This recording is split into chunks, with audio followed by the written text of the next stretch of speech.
آپ P D M کی روئے رواں تھے، آپ نے اکٹھا صدر کیا تھا اس کا، روان نہیں تھا، آپ اکٹھا کرنے والے تھے پیپلز پارٹی اور جی NP جی کو، جی جی۔ اب کیا ہوا؟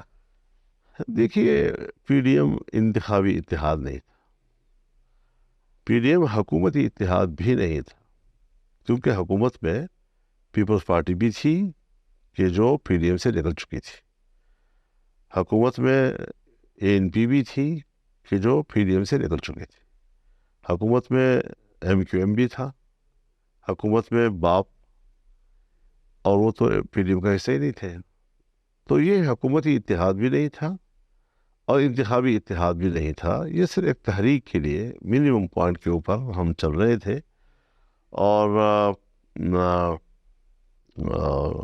کچھ ہمارے اختلافات کے باوجود ہم اکٹھے چل رہے تھے، کیونکہ جو اسٹریٹجی تھی، جو حکمت عملی تھی، جس طرح تیار کی گئی، اس اسٹریٹجی سے ہمیں اس وقت اتفاق نہیں تھا، اور یہ ہمارے تمام دوست جانتے ہیں، کوئی ایسا نہیں کہ میں کوئی آج ایسی بات آپ سے کہہ رہا ہوں کہ جو صرف میرے زبان پہ آئی ہے اور باقی لوگوں کو ان کا علم نہیں ہے، ہمارے تمام اکابرین جتنے بھی سیاسی جماعتوں کے ان اجلاسوں میں بیٹھتے تھے کہ میں عدم اعتماد کے حق میں نہیں تھا جی، لیکن میرے دوستوں کے لیے کہ وحدت نہ ٹوٹے اپنے اس موقف کی اور رائے کی قربانی دی تھی، اور آپ چاہتے تھے عدم اعتماد نہ کیا جائے، جی میں چاہتا تھا کہ تحریک کی قوت سے ان کو اور عدم اعتماد کون کرنا چاہتا تھا؟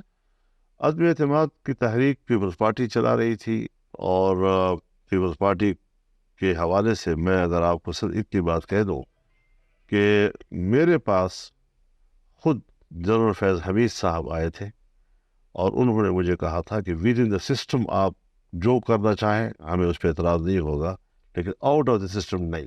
تو ود ان دا سسٹم سے مراد تو پھر نو کانفیڈنس ہے اسمبلی کے اندر اسمبلیوں کے اندر، تو میں نے انکار کر دیا تھا جی، اور پھر اس کے بعد جب یہ ٹوٹ کر آئے پی ٹی آئی کے لوگ بھی، اور پھر اس کے بعد یہ ایم کیو ایم بھی اور یہ باپ بھی، تو اس کے بعد انہوں نے کہا جی کہ اب ہمارے پاس اکثریت ہے، اور کیا اس وقت بھی جنرل باجوہ یا جنرل فیض آپ سے رابطے میں میری تھے؟ بات پوری سن لیں جی، تو اب اس وقت اگر میں پھر انکار کرتا تو کہتے کہ فضل الرحمان نے عمران خان کو بچا لیا، تو وہ چیزیں تھیں کہ میں صرف اس لیے آپ کے سامنے ذکر کرنا چاہتا ہوں کہ تاریخ کے اوراق پر حقائق تو کسی وقت تو آئے نہیں۔ کیا اس وقت جنرل باجوہ اور جنرل فیض آپ سے رابطے میں تھے جب یہ لوگ ٹوٹ کے پی ٹی آئی سے اور ایم کیو ایم اور باپ پارٹی؟ حضرت وہ بالکل رابطے میں تھے، اور ان کی موجودگی میں سب کو بلایا گیا اور سب کے سامنے ان سے کہا گیا کہ آپ نے یہ اس طرح کرنا ہے اور اس طرح کرنا ہے۔ سب کون تھے وہ؟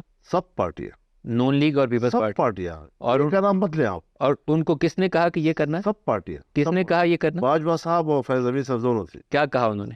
یہی کہا کہ آپ لوگوں نے کیا کرنا ہے، کس طرح چلنا ہے، کیا کرنا ہے۔ نو کانفیڈنس کے حوالے سے دونوں نے، اور سب نے اس کے اوپر ہاں میں ہاں بھری؟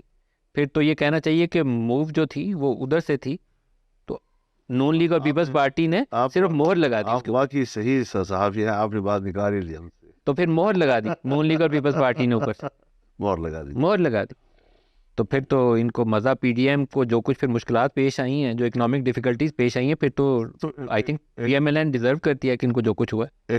اکنامک جو ڈیفیکلٹیز آئی ہے، تو یہی کہا جا رہا ہے بطور دلیل کے کہ جو شہباز شریف صاحب کی حکومت تھی وہ 1.5 سال میں ڈیلیور نہیں کر سکی، اور مہنگائی کم نہیں کر سکی، بڑھتی چلی گئی، ڈالر کی قیمت جو ہے وہ، یہ تو ریئلٹی ہے سر، آپ کو ایسا نہیں لگتا؟ لیکن میرا جو مقدمہ ہے وہ یہ ہے کہ پھر اس کا اثر تو پنجاب میں ہونا چاہیے تھا، پھر اس کا اثر تو سندھ میں ہونا چاہیے تھا، اس میں کے پی کے اندر ہمارے اوپر کیوں یہ بم چھوڑا گیا اور ہمیں اس کا نشانہ کیوں بنایا گیا؟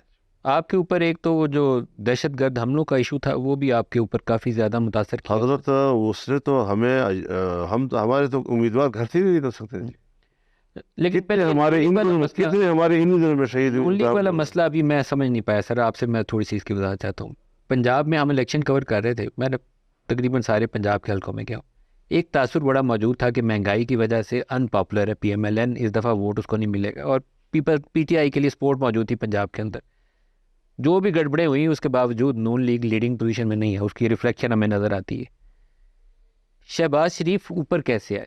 PMLN کی چوائس میں ایز پرائم منسٹر، تھوڑی سی اس کی روشنی ڈالیں۔ اس سے میں لاتعلق ہوں، کیونکہ میں اپنا ایک پوزیشن لے چکا ہوں کل، اور اب میں ان باتوں پہ کیوں ڈسکس کروں، ان پہ کیوں میں فریق بنوں؟ یہ اب ان کا مسئلہ، جو حکومتیں بنانا چاہتے ہیں بنا رہے ہیں، وہ دوست بھی تلاش کر رہے ہیں، وہ ووٹ بھی تلاش کر رہے ہیں، اور وہ اسی راستے پہ اب چلیں گے، کام کریں گے۔ مجھے اس سے اب کوئی دلچسپی آپ نہیں سے رہی۔ رابطہ کیا انہوں نے؟ رابطہ کیا، تشریف لائے تھے شہباز شریف پھر صاحب۔ آپ نے کیا کہا؟ میں نے کہا جی آپ اپوزیشن میں بیٹھے، حق تو یہ ہے، پھر انہوں نے جواب کیا دیا؟ چلے گئے بغیر جواب دیے؟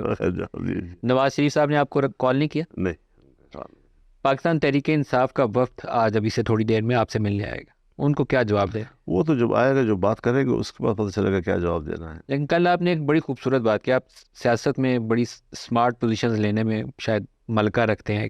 آپ نے کہا کہ ان کے جسموں سے اختلاف نہیں ہے، یہاں سے مسائل ہیں، تو اگر یہ والے مسائل حل ہو جائیں تو پھر تو آپ آگے یہ ایک صحافی کے سوال پہ، میرے بیان کا حصہ نہیں تھا، ایک صحافی نے سوال کیا کہ کیا اب آپ ان کے ساتھ بیٹھیں گے اپوزیشن میں، یعنی وہ بھی اپوزیشن میں ہوں گے اور آپ بھی؟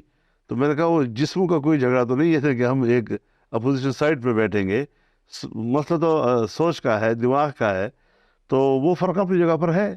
اگر وہ ختم ہوتا ہے تو ہونے دیں، اگر کس طرح ختم ہوگا، کیسے ہوگا، میرے ذہن میں ابھی کوئی نقطہ نہیں ہے۔ سیاست میں وہ کہتے ہیں نا، جو ممکنات ہیں اس کے اوپر آپ آپشن تلاش کرتے ہیں، تو آپ کر سکتے ہیں، آپ you are expert in that.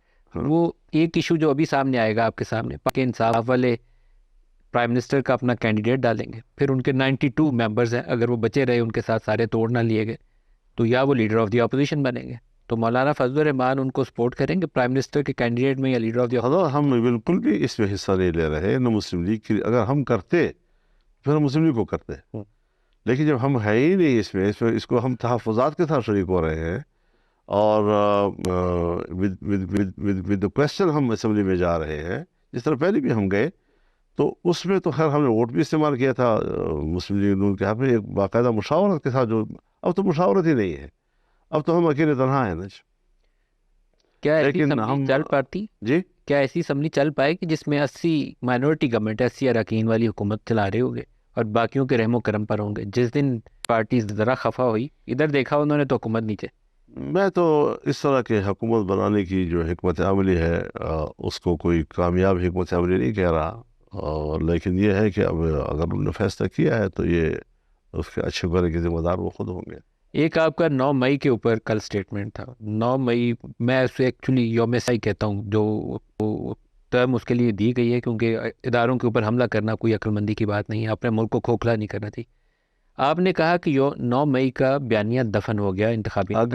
اگر اسٹیبلشمنٹ کا یہ موقف ہے کہ الیکشن صاف ہوئے ہیں، اور تو پھر اس کا معنی ہے کہ 9 مئی کا بیانیہ دفن ہو گیا ہے، اور لوگوں نے غداروں کو ووٹ دیے ہیں پھر پاکستان کے اندر۔ سارے غدار تو نہیں، 25 کروڑ وہی عرض کر رہا ہوں نا کہ